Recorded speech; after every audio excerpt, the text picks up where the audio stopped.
So today's video is a makeup tutorial on this look. I know it's really similar to looks I've done in the past, but it was really requested to do a look using the warmer colors in the Masquerade palette by Juvias Place, which is this palette. My last tutorial where I featured this, I used the blues, and I had so many requests to use the more purpley reddish tones in the palette. So that is what I did today. The only thing extra is I added just a little bit of glitter. But yeah, I really love this look. These are my favorite looks to wear in the fall.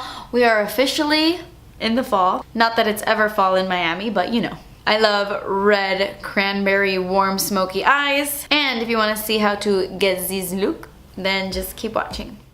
Okay, so before I get started with the eyes, I'm just going to prime my eyelids so that the eyeshadows can apply better and they're more pigmented. So of course I'm using my Enigma primer potion. And then I'm going to go in with the Masquerade palette by Juvias Place. I'm going to take the lightest brown in the palette. It's called Burkina, I believe. I'm going to butcher these names. I'm sorry. But I'm just taking that on a fluffy crease brush and I am just putting this all over my crease, like everywhere. And then I'm going to take the shade Ada, and on a flat brush, I'm just going to apply this to my entire lid.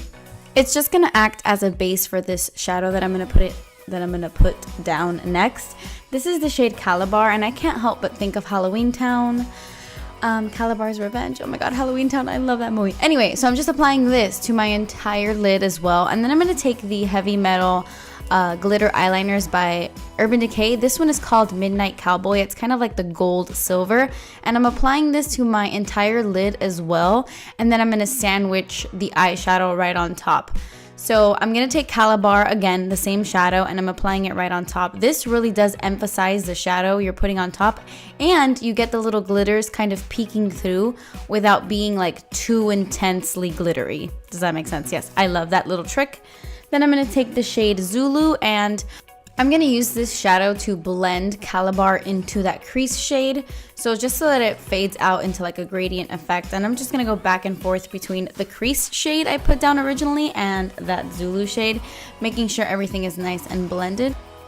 And then I'm going to take this product from Sephora. It's their Beauty Amplifier Lid and Liner Primer. It's pretty much just like a very light eyeshadow close to my skin tone, so I'm using that to apply underneath my brow bone, but then I went in with the shade Giza and I just applied very little bit of that underneath my brow bone, so it wasn't like too intense. To line my eyes, I'm going to use the Inglot Gel Liner in number 77. Just do whatever line you want to do, thick, thin, you know, do you. I know that liquid liner is really hard to do, at least it is for me, so I can never really do it on camera very well. But I'm going to go in with my NYX Treasury eyeliner in black and tight line, and then I'm going to move on to my face. This is the Cover FX Illuminating Primer, and honestly, my skin texture is so bad that I shouldn't have used an illuminating primer. That was my fault. It kind of made my skin look a little bit bumpy because it highlighted my horrible texture. But anyway, I went in with the Maybelline Matte and Poreless Foundation, and then I'm going in with the Collection Lasting Perfection Ultimate Concealer, and this is in the shade Fair, I believe. Yes.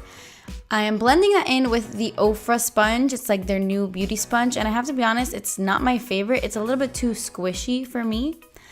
But I'm just going to use that concealer to not only hide my dark circles, but to highlight those parts of my face as well. And then I'm going to set that concealer using my NYC Smooth Skin. It's a very messy powder, but it is the Smooth Skin Loose Translucent Powder, and I'm just using that on my Real Techniques setting brush, setting underneath my eyes or anywhere else I applied the concealer. Okay, so let's finish up the eyes. I don't know why I'm pulling at my eyes. I never pull at my waterline. So weird to see this, but I'm using that same eyeliner I used earlier, and I'm just using that on my waterline. And then I'm going to take the shade Zobo, and this is a really pretty, like, vibrant purple. I'm running that on my lower lash line. And then I'm going to take the shade Bori, and I'm going to do the same thing, only like on a more precise pencil brush. This pencil brush releases next month, I believe, and it is amazing. So excited for that. Then I'm going to jump right back into the shade Ada, and I'm going to do the exact same thing. Just run that underneath my lower lash line. I kind of like how these three colors combined. And then for my inner corners, I'm going to take that Giza shade, and it's so beautiful. I love this shade, and I'm going to pop that on my inner corners. And for mascara, I'm using the Kiko Extra Sculpt Volume Mascara on my top and bottom lashes, but I wanted a little bit of something, so I applied these Ardell 110 falsies. Now to finish up my face makeup, I'm going to take these two Makeup Geek contour powders. I mix the shades Warm Porcelain and Cool Porcelain, just because I feel like the Cool Porcelain is too cool and then the Warm Porcelain is too warm. So I like mixing the two, and that is what I use to contour. But for blush, I'm going in with the Becca Cosmetics Wild Honey blush. It's a beautiful peach. And then I'm going to pop on my highlight. This is the Dose of Colors highlight in the shade Peach Glow. It is a little bit too glittery for my liking, but it does give you exactly that, like a beautiful peach glow. For lips, I wanted something warm and nude, so I'm taking the Kylie Cosmetics liquid lipstick in Exposed, but then I wanted something a little bit lighter on top, so I took the NYX Round lipstick in the shade Echo. I couldn't find this in stores, so I bought mine on Amazon, but it just lightened up the lip a bit. But yeah, that completes this look. I hope you guys enjoyed it. Thank you so much for watching. Please subscribe if you haven't already, and I will see you in my next video. Bye!